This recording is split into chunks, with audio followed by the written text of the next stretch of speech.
अस्सलामु अलैकुम वरहमतुल्लाहि तआला वबरकातुहू। प्यारे नाज़रीन इकराम, देखिए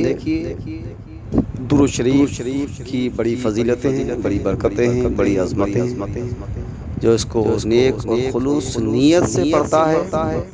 तो इसके फ़ज़ाइल व बरक़ात से माला माल होता है। यूँ तो बहुत सारी दुरूद शरीफ हैं, लेकिन यहाँ हम दुरूद ताज के लिए पढ़ते हैं और उसकी बरकतों से माला माल होते हैं, बरकतें हासिल करते हैं। तो क्यों ना हम दुरूद ताज को सुने और उसको पढ़ें, उसको याद करें, ताकि हम इसकी बरकतों से, इसकी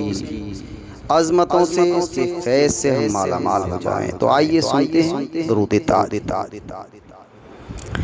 बिस्मिल्लाहिर्रहमानिर्रहीम। अल्लाहुम्मा सल्लि अला सय्यदिना व मौलाना मुहम्मद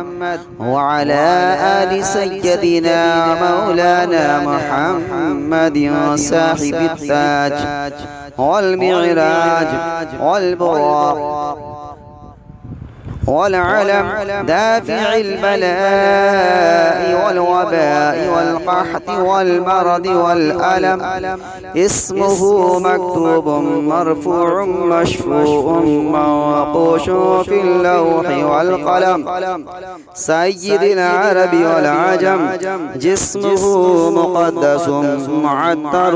مطهر منور في البيت والحرم شمس الضحى بدر الدجى صدر العلا نور الهدى كهف الورى مصباح الظلم جميل الشيم شفيع الأمم صاحب الجود والكرم والله عاصمه وجبريل خادمه والبراق مركبه والمعراج سفره وسدرة المنتهى مقامه وقاب قوسين مطلوبه والمطلوب مقصوده والمقصود موجوده سيد المرسلين خاتم النبيين شفيع المذنبين أنيس الغريبين رحمة للعالمين راحة العاشقين مراد المشتاقين شمس العارفين سراج السالكين مصباح المقربين محب الفقراء والغرباء واليتامى والمساكين سيد الثقلين نبي الحرمين إمام القبلتين إلى الله تعالى وسيلتنا في الدارين صاحب قاب قوسين محبوب رب المشرقين ورب المغربين جد الحسن والحسين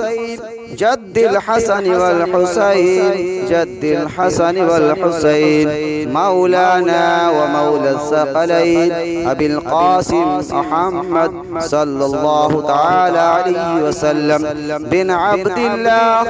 نور من نور الله يا أيها المشتاقون بنور جماله بلغ العلا بكماله كشف الدجى بجماله حسنت جميع خصاله صلوا عليه وآله وسلموا تسليما كثيرا كثيرا